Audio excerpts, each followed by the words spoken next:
Welcome back. RC Crawler Talk. This week on the bench is the Axial Capra Mega Goat. My originally four-wheel steer rock crawler. Had a couple iterations, and this latest iteration is the rock bouncer version. So if you remember, I've got the Wraith Width Vanquish Rock Jock axles, front and rear, steering front, standard rear. Got my high link link riser I made for it. It's sitting on just the stock Capra shocks, just the actually stock Capra lengths with just longer JADO ends in the front for some clearance, and I actually had to use some custom bent links for the top to clear everything.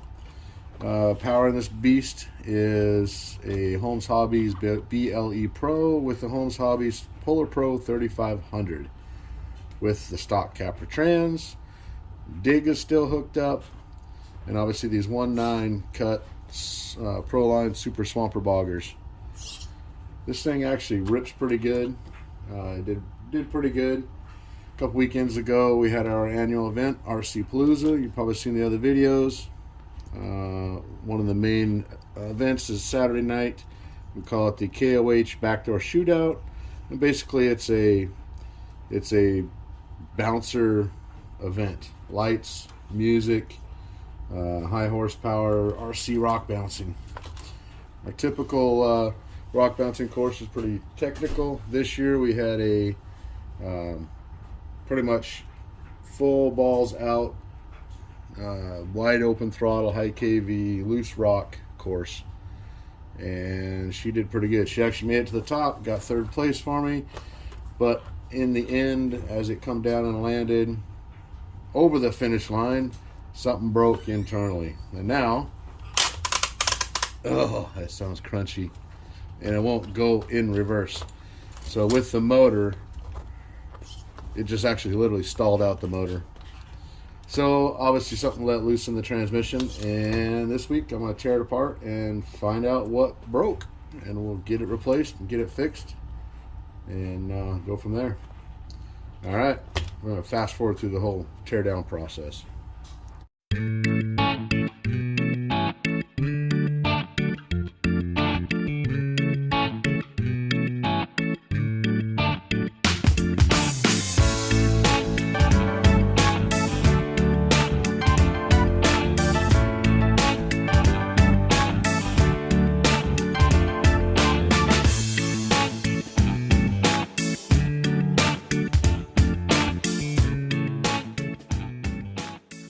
Well, wouldn't you know it, got me a stripped out screw.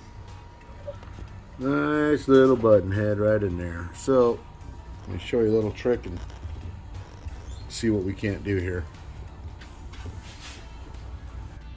Alright, so what I use, these little screw extractors. You can pick these up at AutoZone or O'Reilly's, or I'm sure any auto parts store local to you would have them. What they are is they're basically it's a drill head with an easy out threads, and the other side's an easy out, so you can drill either forward or reverse. A lot of times I can just take this guy, stick it right in that button head, hit reverse, and if you go slow enough with enough pressure, it should be able to grab it and pull it out. And I got a couple of them, so they do wear out, so try not to let it slip too much.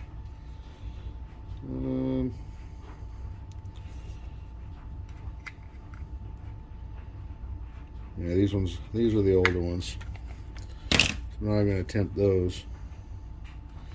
But the newer one, I like to grab the medium one first, just chuck it up into a drill. So my batteries are charged.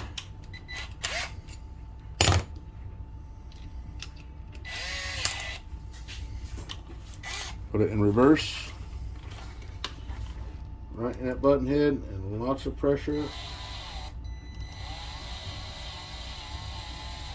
Sometimes you can get it to grab, sometimes you can't.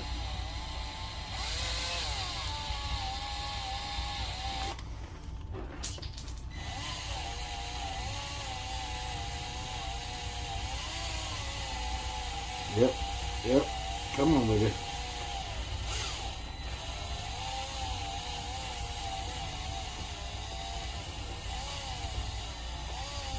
All right. Well, it's starting to go. Let's take that, flip it around. Now you got the easy out end of it. It's actually got a reverse spiral. So once it digs into that screw, it'll bite. Remember, try not to let this side spin. Lots of pressure. That screw's coming out.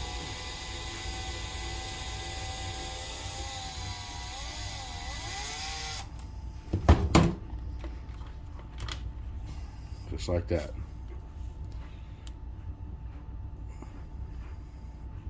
Remember, auto parts store. These are actually Titan screw extractor set. They got a little chart. Always have these on hand. They're like $9 or $10 or something like that. Well worth the money. I always like to have a brand new backup set just in case, because they do dull, they do strip out. And you guys run this hobby know that these doggone button heads like to strip out, especially you get a little debris in there, some dirt, you don't clean it out, and your bit is just a little bit wore. As soon as it starts stripping, they're done. All right, so we know we need a new one of those.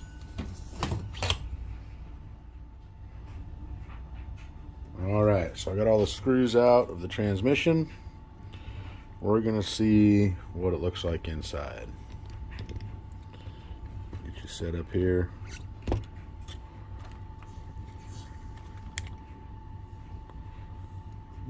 Well, yeah, I already see the problem. So the pinion is good. However,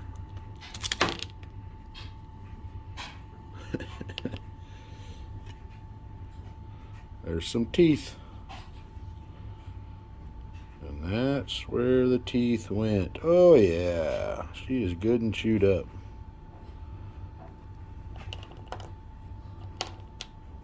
All right. So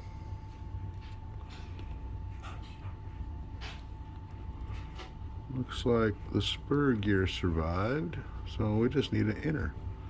So if you guys remember right, this no longer has a slipper in it. Now if you had a slipper in it, this wouldn't happen. The problem I kept having is too much power, too much traction. The slipper would just spin. But this guy's got the JEC Racing slipper eliminator. And what it is, it's this gear. Or maybe it's, I can't remember if it's the gear and these little discs. I think it's just the little discs. They actually go in place where the slipper used to be. And it's keyed. It's like a stop sign, but it's keyed right there on both sides, and then you just crank that nut down so it's good and tight. So the slipper eliminator definitely didn't let it slip. All right, there it is, all back together. Well, kind of. Waiting on parts now. I'm gonna get that gear ordered, and then kind of everything. I just got everything just kind of loosely stuck in there, as you can tell from the drive line falling out. So while we're waiting for parts like that, this one's going to go back on the shelf. So real quick update on the C3, the Mutt. So quick update is well, I got a class 3 comp this weekend, and I'm trying something new on these tires for now until I decide what I'm going to run. I just went through and I siped everything. I siped on the outsides, this direction and that direction, and this direction. So when I cut the middle ones and I cut the lines here, it should aid in forward traction. I'm hoping that these side cuts here, this direction, will help with side grip, so it's not going to slide as much. Still got to do the back. Backs are still standard. And because I have no interior, take you for a little walk.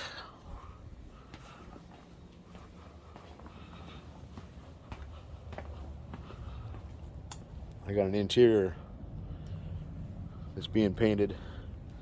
A little styrene action Obviously, I got a couple more paints to go.